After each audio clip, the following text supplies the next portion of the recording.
Good morning and welcome back my dear friends. आप सभी को स्वागत है हमारे YouTube channel golden air for ISRO में। दोस्तों आज हम सोल्व करने जा रहे हैं दिल्ली फॉरेस्ट गार्ड का हिंदी का क्वेश्चन पेपर, जो कि एक तरीके से सैम्पल पेपर है और आपकी आने वाली दिल्ली फॉरेस्ट गार्ड के एग्जाम के लिए बहुत ही ज़्यादा इंपॉर्टेंट है। पूरा वीडियो ध्यान से देखना, ठीक है। और साथ ही साथ अगर आप हमारे चैनल फर्स्ट टाइम विजिट करो तो चैनल को सब्सक्राइब जरूर कर लेना और बेल आइकन को जरूर प्रेस कर लेना, ताकि आपको भविष्य में जितने भी नई वीडियोज़ अपलोड हो उनकी नोटिफिकेशन सबसे पहले मिल सके, ठीक है। इसका पीडीएफ लिंक मैं आपको डिस्क्रिप्शन बॉक्स में दे दूंगा, तो वहाँ से आपको इसका पीडीएफ लिंक डाउनलोड कर लेना है, ठीक है। पहला क्वेश्चन देखते हैं फ्रेंड्स। आप सभी को क्वेश्चन देख के ही पता चल जाएगा कितना इंपॉर्टेंट क्वेश्चन है ये, ठीक है। देखिए पहला क्वेश्चन देखिए, बहुत ही ज़्यादा इंपॉर्टेंट है। ये एक तरीके से मैंने सैम्पल पेपर बनाया है, हो सकता है कि आई होप आपके एग्जाम में सेम डिट्टो ऐसा कैसा ही क्वेश्चन पेपर आ जाए, ठीक है। पहला क्वेश्चन देखिए, हिंदी की आदि जननी क्या है? तो हिंदी की आदि जननी कौन सी भाषा है? तो संस्कृत भाषा को हिंदी की आदि जननी बोला जाता है, ठीक है। तो सी ऑप्शन आपका राइट आंसर हो जाएगा। बहुत ज़्यादा इंपॉर्टेंट है, ठीक है। इसके 2 क्वेश्चन पेपर बनाऊंगा मैं, इसके बाद में एक और क्वेश्चन पेपर अपलोड करूंगा, ठीक है। ये पहला क्वेश्चन पेपर है, इसके बाद में एक और क्वेश्चन पेपर अपलोड करूंगा, ठीक है। उसके अंदर अपना हिंदी पूरा कंप्लीट हो जाएगा, ठीक है। नेक्स्ट क्वेश्चन देखते हैं। श वर्ण किसके योग से बना है? तो श वर्ण किसके योग से बना है? आप सभी को पता होगा, अगर नहीं पता है तो आज देख लीजिए। श वर्ण किसके योग से बना है? आधे क और श से, ठीक है। तो डी ऑप्शन आपका राइट आंसर हो जाएगा। आधे क और श से मिलकर क्या बना है? श वर्ण, ठीक है। नेक्स्ट क्वेश्चन देखते हैं। निम्नलिखित में से कौन सा पक्ष स्वर है? तो आप सभी को पता होगा पक्ष स्वर कौन सा होता है? पक्ष स्वर होता है आ, ठीक है। तो यहाँ पे आंसर होगा आपका डी ऑप्शन, ठीक है। तो डी ऑप्शन मतलब कि आ क्या है? यहाँ पे पक्ष स्वर है, ठीक है। नेक्स्ट क्वेश्चन देखते हैं। क्वेश्चन नंबर 4 देखिए, वर्ष 1955 में गठित प्रथम राजभाषा आयोग के अध्यक्ष कौन थे? तो राजभाषा आयोग के अध्यक्ष कौन थे जो कि 1955 में प्रथम बार गठित हुई थी? तो आपका राइट आंसर होगा यहाँ पे 4th में सुनीता कुमार चटर्जी, ठीक है। तो ए ऑप्शन आपका राइट आंसर हो जाएगा। कौन थी? सुनीता कुमार चटर्जी, ठीक है, जो कि प्रथम राजभाषा आयोग के अध्यक्ष थी, ठीक है। इंपॉर्टेंट है, याद रखना। एक एक क्वेश्चन बहुत ज़्यादा इंपॉर्टेंट है, बहुत मेहनत करके क्वेश्चन बनाया है, ठीक है। नेक्स्ट क्वेश्चन देखते हैं। त्रैवर्ण किसके योग से बना है? तो त्रैवर्ण किसके योग से बना है? यहाँ पे 5th में आपका राइट आंसर हो जाएगा सी ऑप्शन, आदित्य और रे से, ठीक है। आदित्य प्लस रे से मिलकर क्या बना है? त्रैवर्ण बना है, ठीक है। तो यहाँ पे आपका राइट आंसर कौन सा हो जाएगा? C option. नेक्स्ट क्वेश्चन देखते हैं। जिन शब्दों के अंत में ए आता है उन्हें क्या कहते हैं? जिन शब्दों के अंत में ए आता है उन्हें क्या कहते हैं? कितना ज़्यादा इंपॉर्टेंट है, आप सभी को पता चल रहा होगा, ठीक है। तो 6th में आपका राइट आंसर हो जाएगा अकारांत हुआ, ठीक है। उनको क्या बोलते हैं? अकारांत। जिन शब्दों के अंत में ए आता है उन्हें क्या बोलते हैं? अकारांत, ठीक है। ये ऑप्शन आपका राइट आंसर हो जाएगा। नेक्स्ट क्वेश्चन है आपका, भाषा की सबसे छोटी इकाई क्या है? तो भाषा की सबसे छोटी, इतना ज़्यादा इंपॉर्टेंट है, चाहे आप कोई सी भी एग्जाम उठा के देख लीजिए। अगर हिंदी का क्वेश्चन पेपर आ रहा है तो उसमें डेफिनेटली है ना, ये क्वेश्चन जरूर पूछा जाता है कि भाषा की सबसे छोटी इकाई कौन सी है, ठीक है। तो भाषा की सबसे छोटी इकाई कौन सी होती है? आप सभी को पता होगा, क्या होती है? वर्ण होती है। तो डी ऑप्शन आपका राइट आंसर हो जाएगा, ठीक है। तो भाषा की सबसे छोटी इकाई क्या है? वर्ण।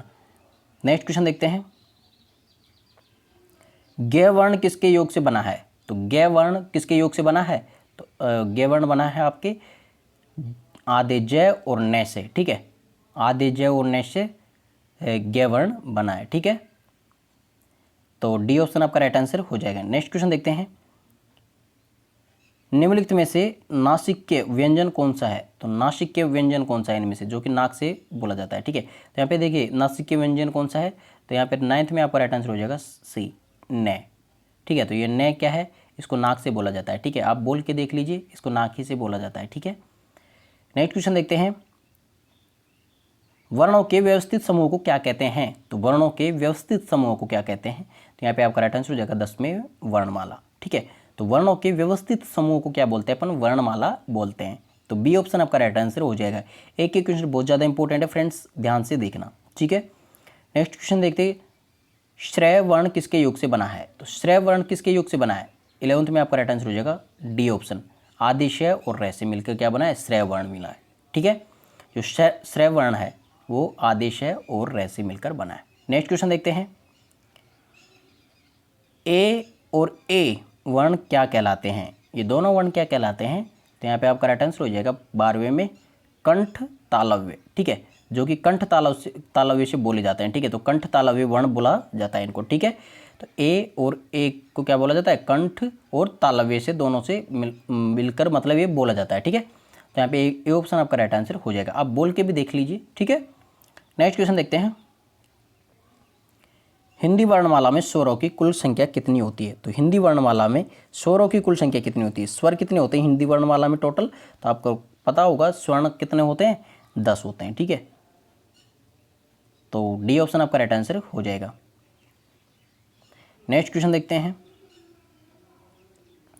स्थान के आधार पर बताइए कि मूर्धन्य व्यंजन कौन सा है। तो स्थान के आधार पर मूर्धन्य व्यंजन कौन सा है इनमें से, तो यहाँ पे आपका राइट आंसर हो जाएगा 14 में ड और ढ। तो बी ऑप्शन आपका राइट आंसर हो जाएगा, ड और ढ, ठीक है। ये दोनों क्या है, मूर्धन्य व्यंजन है, ठीक है। नेक्स्ट क्वेश्चन है आपका 15 नंबर का, श श है कौन से व्यंजन कहलाते हैं। तो कौन से व्यंजन कहलाते हैं ये, इनको कौन सा व्यंजन बोला जाता है। तो आपका राइट आंसर हो जाएगा 15 में बी, संघर्षी वर्ण। जो संघर्षी वर्ण है वो बोला जाता है इनको, ठीक है। इंपॉर्टेंट है, याद रखना, एक ही क्वेश्चन बहुत ज़्यादा है। देखिए नेक्स्ट क्वेश्चन देखते हैं, नाश कर देना के लिए सही मुहावरा है। तो नाश कर देना के लिए सही मुहावरा क्या होगा। तो 16 में आपका राइट आंसर हो जाएगा बी, पानी भरना, ठीक है। नाश कर देना के लिए सही मुहावरा क्या होगा, पानी भरना, ठीक है। नेक्स्ट क्वेश्चन देखते हैं, विरोध करना के लिए सही मुहावरा है। तो विरोध करना के लिए सही मुहावरा क्या होगा। तो यहाँ पे आपका राइट आंसर हो जाएगा 17 में सिर उठाना, ठीक है। सिर उठाना है फिर विरोध करना, ठीक है। ये आपका राइट आंसर हो जाएगा, मतलब सही मुहावरा है विरोध करने के लिए सिर उठाना, ठीक है। तो बी ऑप्शन आपका राइट आंसर हो जाएगा। नेक्स्ट क्वेश्चन देखते हैं, देखिए समुद्र मंथन करना का अर्थ है। तो समुद्र मंथन करना का अर्थ क्या होता है, कठोर परिश्रम करना, ठीक है। तो यहाँ पे आपका राइट आंसर हो जाएगा बी ऑप्शन, समुद्र मंथन करना का अर्थ क्या होता है, कठोर परिश्रम करना। नेक्स्ट क्वेश्चन देखते हैं, वाक्य के लिए अशुद्ध भाग का चयन कीजिए। तो अशुद्ध भाग कौन सा है इनमें से 4 ऑप्शन में से, उसका आपको चयन करना है, ठीक है। तो यहाँ पे आपके ऑप्शन हैं 4, उनमें से आपका राइट आंसर हो जाएगा तो तुम्हारी पुस्तक। तो डी ऑप्शन आपका राइट आंसर हो जाएगा, ठीक है। तो तुम्हारी पुस्तक क्या है, यहाँ पे अशुद्ध भाग है, ठीक है। नेक्स्ट क्वेश्चन में आते हैं, वाक्य के अशुद्ध भाग का चयन कीजिए। तो यहाँ पे अशुद्ध वाक्य वापस से फाइंड आउट करना था इसमें से। तो यहाँ पे आपका राइट आंसर होगा, देखिए 20वें में आपका राइट आंसर हो जाएगा सी, वक्ष पर सांप लौटने लगे, ठीक है। तो यहाँ पे अशुद्ध भाग हो जाएगा वक्ष पर सांप लौटने लगे। तो सी ऑप्शन आपका राइट आंसर हो जाएगा। नेक्स्ट क्वेश्चन देखते हैं, देखिए ये वाला इंपॉर्टेंट है क्वेश्चन। देखिए इनमें से कौन सा विराम चिन्ह ऐसा है जो हिंदी में अंग्रेजी भाषा से नहीं लिया गया है, मतलब कि हिंदी के अंदर अंग्रेजी भाषा से नहीं लिया गया है, ऐसा कौन सा विराम चिन्ह है इनमें से। तो आपका राइट आंसर हो जाएगा कौन सा, 21 में आपका राइट आंसर हो जाएगा डी। जो ये वाला भाग है ये क्या है, हिंदी में अंग्रेजी भाषा से नहीं लिया गया है। उसके अलावा देखिए अंग्रेजी भाषा में ये वाला वर्ड भी मतलब ये वाला विराम चिन्ह भी आता है, ये वाला भी आता है और ये वाला भी आता है। तीनों विराम चिन्ह इंग्लिश में भी आते हैं और हिंदी में भी आते हैं, ठीक है। लेकिन जो ये वाला है लास्ट डी, ये ओनली हिंदी में ही आता है, ठीक है। तो डी ऑप्शन आपका राइट आंसर हो जाएगा। बहुत ज़्यादा इंपॉर्टेंट है, स्टार लगा लीजिए क्वेश्चन के, ठीक है। नेक्स्ट क्वेश्चन है ये, नेक्स्ट क्वेश्चन देखते हैं, देखिए निम्नलिखित में से विराम चिन्ह नहीं है, इनमें से विराम चिन्ह कौन सा नहीं है, 4 ऑप्शन में से विराम चिन्ह कौन सा नहीं है, ठीक है। तो यहाँ पे देखिए 22 में आपका राइट आंसर हो जाएगा बी, अवतरण। अवतरण चिन्ह क्या है, विराम चिन्ह नहीं है, ठीक है। तो आपका राइट आंसर कौन सा हो जाएगा, बी ऑप्शन आपका राइट आंसर हो जाएगा। नेक्स्ट क्वेश्चन देखते हैं 23 में, देखिए निम्न वाक्यों में से मिश्र वाक्य कौन सा है। तो इन वाक्यों में से मिश्र वाक्य कौन सा है। तो 23 में आपका राइट आंसर हो जाएगा बी ऑप्शन, सेठ जानता है कि नौकर ईमानदार है, ठीक है। तो बी ऑप्शन आपका राइट आंसर हो जाएगा, सेठ जानता है कि नौकर ईमानदार है, ठीक है। नेक्स्ट क्वेश्चन देखते हैं, निम्न वाक्यों में संयुक्त वाक्य कौन सा है। तो इन वाक्यों में से संयुक्त वाक्य कौन सा है, 24 में आपका राइट आंसर हो जाएगा डी, उसने खाना खाया और सो गया। ये क्या है, एक संयुक्त वाक्य है, ठीक है। नेक्स्ट क्वेश्चन देखते हैं,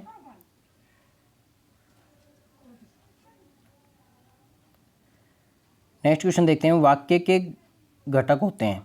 तो वाक्य के घटक कौन कौन से होते हैं। तो यहाँ पे आपका राइट आंसर हो जाएगा 25 में ए, उद्देश्य और विधेय, जो कि वाक्य के 2 घटक होते हैं, ठीक है।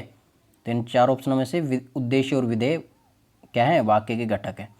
नेक्स्ट क्वेश्चन पूछा गया था आपसे 26 नंबर का, देखिए वह कौन सा व्यक्ति है जिसने जवाहरलाल नेहरू का नाम न सुना हो। वाक्य है, वह कौन सा व्यक्ति है जिसने जवाहरलाल नेहरू का नाम न सुना हो। ये वाक्य कौन सा है, तो ये वाक्य को आपको देखना है कौन सा वाक्य है। तो यहाँ पे 26 में आपका राइट आंसर हो जाएगा बी ऑप्शन, मिश्र वाक्य। ठीक है, तो बी ऑप्शन आपका राइट आंसर हो जाएगा। ये क्या है कि मिश्र वाक्य है। नेक्स्ट क्वेश्चन देखते हैं 27 में, देखिए राम घर गया उसने माँ को देखा का संयुक्त वाक्य बनेगा। तो इसका संयुक्त वाक्य क्या बनेगा, राम घर गया उसने माँ को देखा। ठीक है, तो इसका संयुक्त वाक्य कैसे बनेगा, देखिए यहाँ पर आपका राइट आंसर हो जाएगा 27 में आपका राइट आंसर हो जाएगा राम घर गया और उसने माँ को देखा। ठीक है, तो यहाँ पे सी ऑप्शन आपका राइट आंसर हो जाएगा। नेक्स्ट क्वेश्चन देखते हैं, अरे उसने तो कमाल ही कर दिया। ठीक है, तो यहाँ पे वाक्य कौन सा है, तो ये वाक्य आप सभी को पता होगा, यहाँ पे सीधा सा दिख रहा है, ये वाक्य कौन सा है। तो यहाँ पे 28 में आपका राइट आंसर हो जाएगा कौन सा, बी ऑप्शन, विस्मय बोधक। ठीक है, तो विस्मय बोधक आपका राइट आंसर हो जाएगा। नेक्स्ट क्वेश्चन है, निम्नलिखित में से कौन सा अर्धविराम चिन्ह है। तो अर्धविराम चिन्ह कौन सा है इनमें से, तो अर्धविराम चिन्ह कौन सा है 29 में, आपका राइट आंसर हो जाएगा डी। तो डी ऑप्शन क्या है, यहाँ पे आपका अर्धविराम चिन्ह है। ठीक है, नेक्स्ट क्वेश्चन देखते हैं 30 में, देखिए निम्नलिखित में से कौन सा अल्प विराम चिन्ह है। तो अल्प विराम चिन्ह कौन सा है, तो यहाँ पे आपका राइट आंसर होगा 30 में ए ऑप्शन क्या है, अल्प विराम चिन्ह है। नेक्स्ट क्वेश्चन देखते हैं 31 में, उसने कहा कि मैं घर जाऊंगा। ठीक है, उसने कहा कि मैं घर जाऊंगा, वाक्य कौन सा है, तो ये वाक्य कौन सा है, यहाँ पे आपका राइट आंसर हो जाएगा मिश्र वाक्य। ठीक है, तो बी ऑप्शन आपका राइट आंसर हो जाएगा। ठीक है, तो 30 में आपको बता दें मैंने फर्स्ट, 31 में आ गया आपका बी, मिश्र वाक्य। ठीक है, नेक्स्ट है 32 में देखिए निम्नलिखित में से मिश्र वाक्यों में से कौन सा विशेषण उपवाक्य है। तो इनमें से विशेषण उपवाक्य कौन सा है, तो 32 में आपका राइट आंसर हो जाएगा डी, लखनऊ जो उत्तर प्रदेश की राजधानी है, एक ऐतिहासिक नगर है। तो डी ऑप्शन आपका राइट आंसर हो जाएगा। ठीक है, नेक्स्ट क्वेश्चन देखते हैं 33 है, निम्नलिखित में से किस वाक्य में अकर्मक क्रिया है। तो निम्नलिखित में से किस वाक्य में अकर्मक क्रिया है, तो यहाँ पे आपका राइट आंसर हो जाएगा 33 में सी, गेहूं पिस रहा है।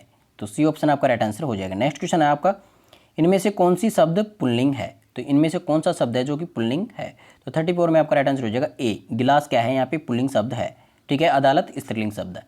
ठीक है, नेक्स्ट क्वेश्चन देखते हैं, इनमें से कौन सी शब्द समूहवाचक संज्ञा है। तो समूहवाचक संज्ञा कौन सा है इनमें से, तो 35 में आपका राइट आंसर हो जाएगा सभा, ए ऑप्शन आपका राइट आंसर हो जाएगा, जो कि एक क्या है, समूहवाचक संज्ञा है। आप सभी को पता है सभा में बहुत सारे लोग होते हैं। ठीक है, तो जो कि समूहवाचक संज्ञा है। ठीक है, नेक्स्ट क्वेश्चन देखते हैं, इनमें से कौन सी जातिवाचक संज्ञा से भाववाचक संज्ञा बनाया गया है। तो इनमें से कौन सा शब्द है जो कि जातिवाचक संज्ञा से भाववाचक संज्ञा बनाया गया है, तो 36 में आपका राइट आंसर हो जाएगा बुढ़ापा। बुढ़ापा ये क्या है कि जातिवाचक संज्ञा है जो जिसको भाववाचक संज्ञा बनाया गया है। ठीक है, तो ए ऑप्शन आपका राइट आंसर हो जाएगा 36 में। नेक्स्ट क्वेश्चन है 37 में आपसे पूछा गया इनमें से योजक चिन्ह कौन सा है। इनमें से 3 ऑप्शनों में से इनमें से लास्ट तो है, इनमें से कोई नहीं। ठीक है, और ऊपर के 3 ऑप्शन है, इनमें से कौन सा योजक चिन्ह है, तो यहाँ पे 37 में आपका राइट आंसर हो जाएगा बी ऑप्शन। बी ऑप्शन क्या है, ये योजक चिन्ह है, मतलब 2 शब्दों को जोड़ने वाला चिन्ह है। ठीक है, नेक्स्ट क्वेश्चन देखते हैं, इनमें से किस शब्द में चंद्र बिंदु संबंधी अशुद्धियां हैं। तो चंद्र बिंदु संबंधी अशुद्धि कौन सी है इनमें से 4 ऑप्शनों में से, तो यहाँ पे आपको सीधा सा दिख रहा है, बी ऑप्शन आपका राइट आंसर हो जाएगा। यहाँ पे चंद्र बिंदु लग ही नहीं रहा। ठीक है, तो ऐसे ही डायरेक्टली आपको पता चल रहा है। ठीक है, अंगना, दांत और चांद सभी सही हैं। इसके अलावा देखिए जो बी ऑप्शन है पहुँच, उसमें चंद्र बिंदु संबंधी अशुद्धि है। नेक्स्ट क्वेश्चन है आपका 39 में, ठीक है, इनमें से किस शब्द में हलंत संबंधी अशुद्धियाँ नहीं है। तो हलंत संबंधी अशुद्धियाँ कौन से शब्द में, कौन से वाक्य में नहीं है, इनमें कौन से शब्द में नहीं है, तो यहाँ पे आपका राइट आंसर हो जाएगा 39 में डी ऑप्शन, बुद्धिमान। बुद्धिमान शब्द है, उसमें हलंत संबंधी अशुद्धियाँ नहीं है। ठीक है, नेक्स्ट क्वेश्चन देखते हैं, इनमें से किस शब्द में लिंग प्रत्यय संबंधी अशुद्धियाँ हैं। तो लिंग प्रत्यय संबंधी अशुद्धियाँ कौन से शब्द में है, तो यहाँ पे आपका राइट आंसर हो जाएगा 40 में बी, नारी। नारी शब्द है, उसमें से क्या है, लिंग प्रत्यय संबंधी अशुद्धियाँ है। ठीक है, तो फ्रेंड्स ये थे आज के हमारे टॉप 40 क्वेश्चंस। आई होप आज की क्लास आप सभी को पसंद आएगी। वीडियो पसंद आए तो इसको लाइक, कमेंट और शेयर जरूर करना।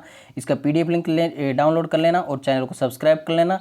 चलिए, wish you good luck for your exams. मिलते हैं अगले वीडियो के साथ, तब तक take care and god bless you all, bye.